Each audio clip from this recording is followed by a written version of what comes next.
Our ability to measure time is one of the fundamental things which makes us human. We've gone from very crude and inexact measures of time to time measurements which are so accurate it would take billions of years to lose a single second. This increased accuracy has allowed us to navigate the seas, space, and even get directions to a nearby store. Learn about the history of how we keep time on this episode of Everything Everywhere Daily.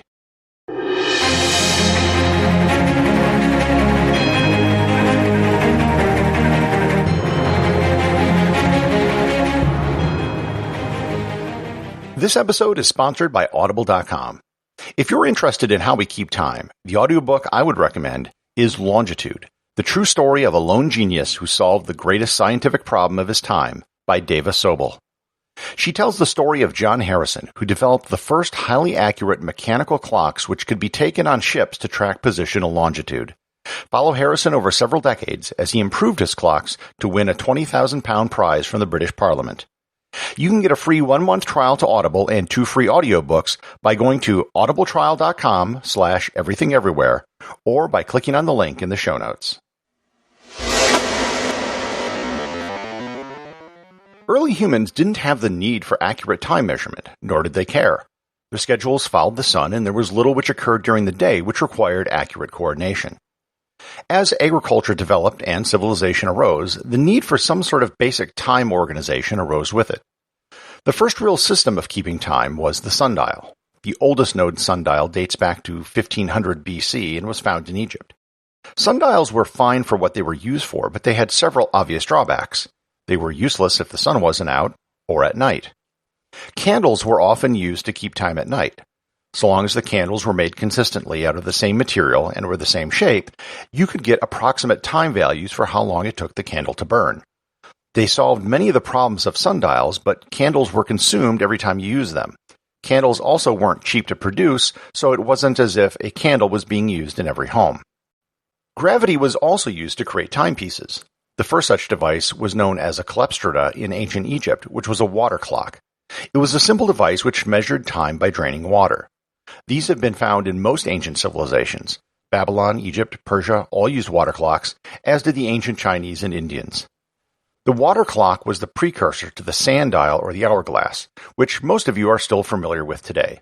The hourglass used the same basic principles as a water clock, but with sand. Unlike a water clock, it didn't require constant refilling, you could just turn it over. It was also less subject to changes in time with temperature. Hourglasses also had one major advantage over every other method of keeping time. They could be used at sea. Sundials, candles, and gravity clocks were pretty much the choices for several thousand years. While they might be timekeeping devices, none of them are really what we would consider a clock today.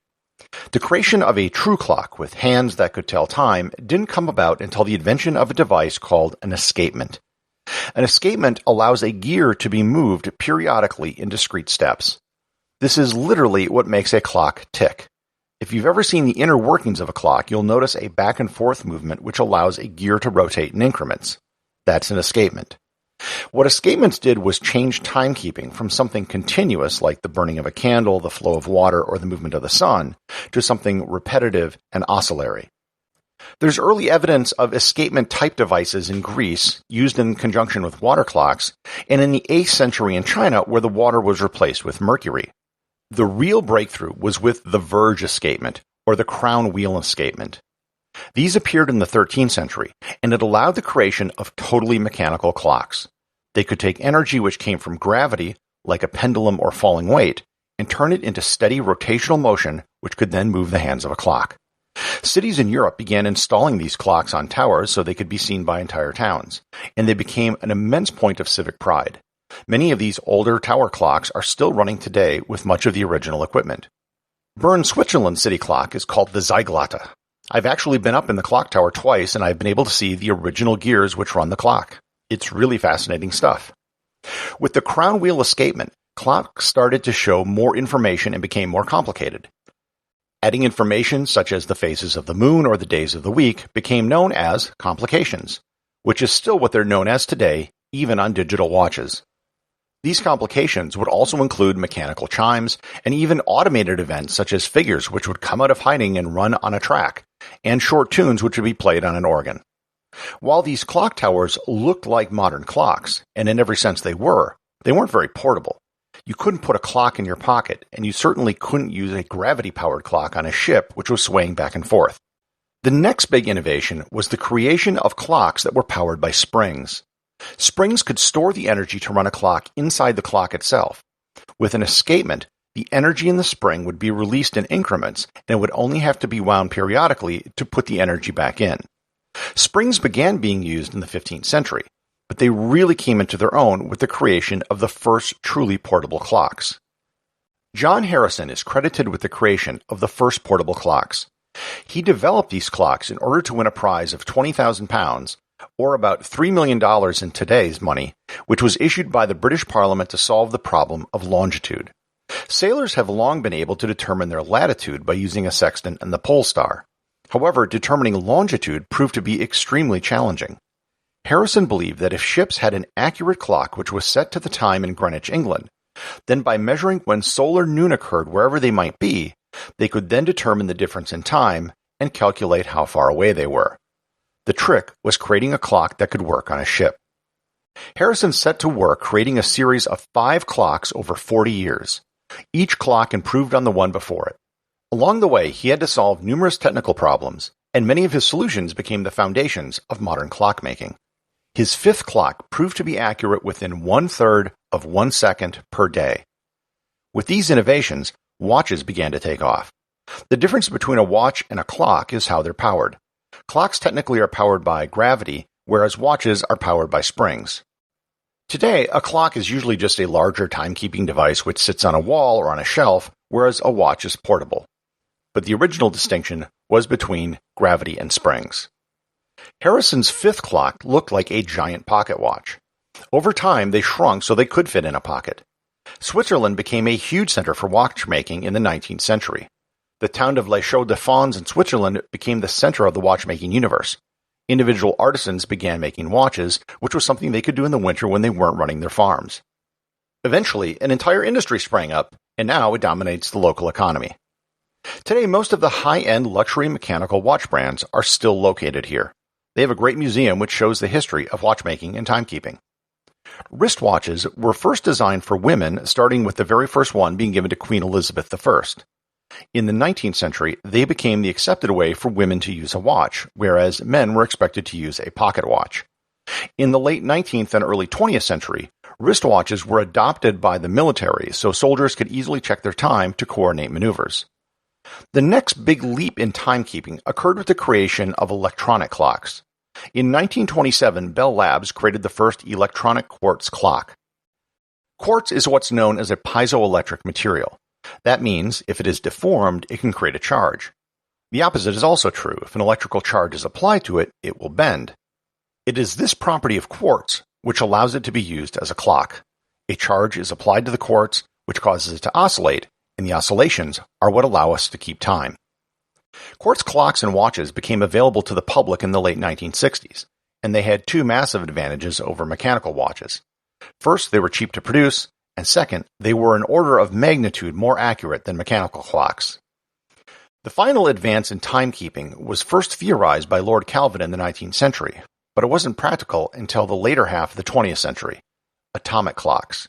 Atomic clocks work on the principle that atoms have a resonant frequency. By counting the oscillations in the atom, we can keep time. Atomic clocks are insanely accurate. We have even redefined the base unit of time, the second, to atomic standards.